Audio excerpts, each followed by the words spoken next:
تمہیں فرماتے ہیں رسول مقبول صلی اللہ علیہ وسلم اسے مضبوطی سے پکڑ لو، اس کے حکم کو مان لو، اور جیسے منع فرمایا اس کو چھوڑ دو۔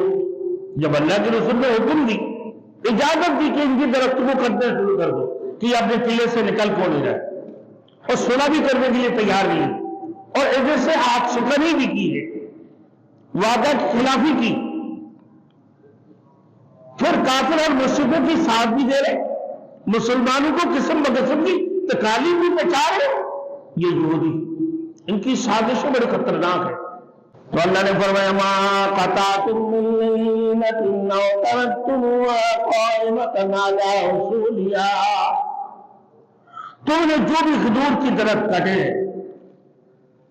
اور ترکتموها قائمۃ علی اصولها، یا ان کو اپنی جڑوں پر کھڑے رہنے دیا۔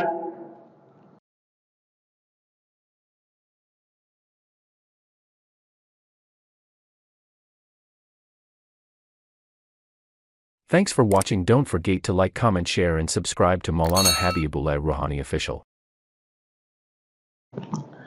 اب میرے دوستوں جب یہ باہر نہیں نکل رہے تو حضور صلی اللہ علیہ وسلم نے مجاہدین کو اجازت دے دی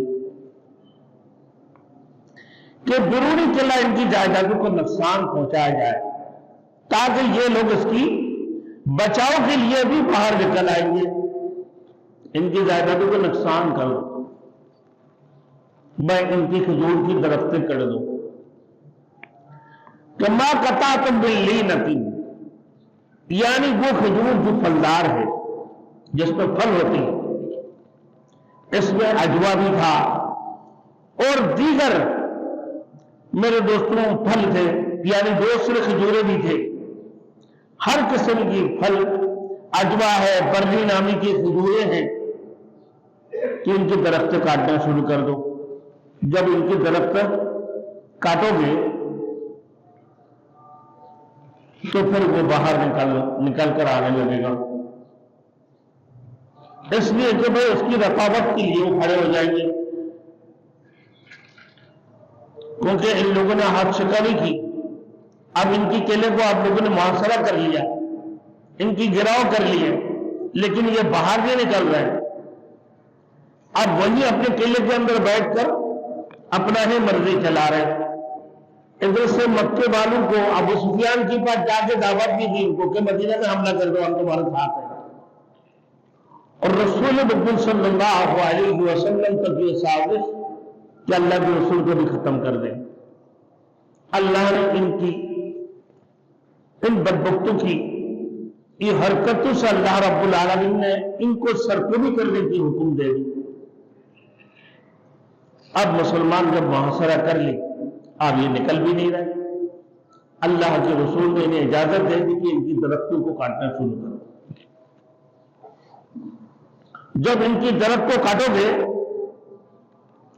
تو میرے دوستوں پر یہ اپنے باغات یا جائیداد کے لالچ سے کم از کم کچھ سے بولیں گے۔ چنانچہ صحابہ اجمعین نے بویرہ کے نام کے مقام پر یہودیوں کی کھجور کی کچھ درخت کاٹ ڈالے، سب نہیں کاٹا، کچھ درخت باقی کاٹنا شروع کر دی۔ اس پر یہودیوں نے اعتراض کر دیا کہ محمد رسول اللہ صلی اللہ علیہ وسلم فتنہ اور فساد سے منع کرتی ہیں، مگر خود ہی درختوں کو کاٹ رہے۔ دیکھو یہ کتنا بڑا فتنہ دکھا رہے۔ حقیقت میں یہ فتنہ نہیں تھے، کیونکہ یہ اللہ کی حکم، رسول مقبول صلی اللہ علیہ وسلم کی حکم گویا کہ یہ اللہ کی حکم ہے۔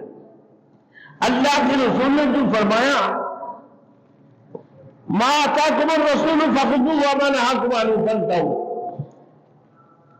جو تمہیں فرماتے رسول مقبول صلی اللہ علیہ وسلم اس سے مضبوطی سے پکڑ لو، اس کی حکم کو مان لو، اور جیسے منع فرمایا اس کو چھوڑ دو۔ جب اللہ کے رسول نے حکم دی، اجازت دی کہ ان کی درخت کو کٹنا شروع کر دو کہ یہ اپنے قلعے سے نکل کون نہیں رہے، اور صلح بھی کرنے کے لیے تیار نہیں، اور ایسے سے آگ شکنی بھی کی ہے، وعدہ کی خلافی کی،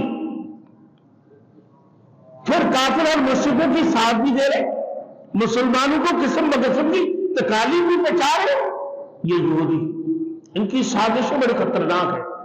آج جو بنی اسرائیل، میرے دوستو، یہ اسرائیل میں جو بیٹھے ہوئے فلسطینیوں کے خلاف جو سازش کر رہے، اس کی جواب میں اللہ نے فرما دی کہ تم یہ کہتے ہو کہ اللہ کے رسول خود فطرہ سے منع فرماتے ہیں اور خود فطرہ فساد سے منع کرنے والے خود فطرہ شروع کر دی، درختوں کو کاٹنے کی اجازت دے دی۔ تو اللہ نے فرمایا ما قطعتم من لینۃ او ترکتموها قائمۃ علی اصولها، تم نے جو بھی خجور کی درخت کاٹے او ترکتموها قائمۃ علی اصولها، یا ان کو اپنی جڑوں پر کھڑے رہنے دیا، تو وہ کہتے ہیں فبإذن اللہ، یہ درختوں کو کاٹنا اور اجازت دینا اللہ کے رسول نے اپنے مرضی سے نہیں کی، فبإذن اللہ، اللہ کے حکم سے ہوا کہ ان کو نکالنا تھا اور آمنے سامنے ہونا، یا پھر یہاں سے چھوڑ کے نکالنا۔ اب جب اللہ کے رسول نے حکم دی ہے تو اس کی مطلب یہ فبإذن اللہ، وہ اللہ کے حکم سے ہوا، مطلب یہ ہے کہ اللہ کی اجازت کی بغیر تو کوئی کام نہیں ہے۔ لہذا ان یہودیوں کے اعتراض معتبر نہیں۔ کیسے یہ اعتراض کرتے ہیں؟ یہ سوال کیسے کرتے ہیں بھائی کہ اللہ کے رسول صلی اللہ علیہ وسلم اور فطروں سے لوگوں کو، فطرہ و فساد سے لوگوں کو روکتے ہیں، خود درخت کاٹ رہے، یعنی فتنہ اور فساد کر رہے۔ تو اللہ نے جواب دی ما قطعتم من لینۃ او ترکتموها، جو کھجور کے درخت تم لوگوں نے کاٹے ہو یا اپنی جڑوں پر چھوڑ دی ہو تو سمجھ لو یہ اللہ کے رسول نے اپنے مرضی سے نہیں کیا، نہ یہ تم لوگ اپنے مرضی سے کی ہو، بلکہ فبإذن اللہ، یہ اللہ کے حکم سے ہوا۔ جو کام اللہ کے حکم سے ہوتا ہے اس میں کوئی اعتراض نہیں ہے۔ اب پوری کائنات کے اندر جو بھی کچھ ہوتا ہے کس کی طرف سے ہوتا ہے؟ کس سے ہوتا ہے؟ اللہ سے ہوتا ہے۔ اللہ کے بغیر کسی سے کچھ نہیں ہوتا، جو بھی کچھ ہوتا ہے اللہ کے حکم سے ہوتا ہے۔ اللہ کے حکم کے علاوہ ایک پتا بھی نہیں ہل سکتا ہے۔ تو مسلمانوں کی کلمہ بھی یہی ہے، لا الہ الا اللہ محمد رسول اللہ، نیت رب اللہ کی سوا، نیت معبود اللہ کی سوا، یعنی کسی سے کچھ نہیں ہوتا، سارے کچھ ایک رب سے ہونے کا یقین، غیر سے نہ ہونے کا یقین۔ جو بھی کچھ ہوتا ہے اللہ کے حکم سے، اللہ کے حکم کے علاوہ کوئی چیز نہیں ہو سکتا ہے۔ رسول محمد رسول اللہ، کہ محمد صلی اللہ علیہ وسلم اللہ کے رسول ہے، مطلب یہ ہے کہ اللہ کے رسول کی طریقت کے اندر کامیابی ہے، غیر کی طریقت کے اندر ناکامی ہے۔ اس بات کی یقین تمہارے دلوں کے اندر آ جائے۔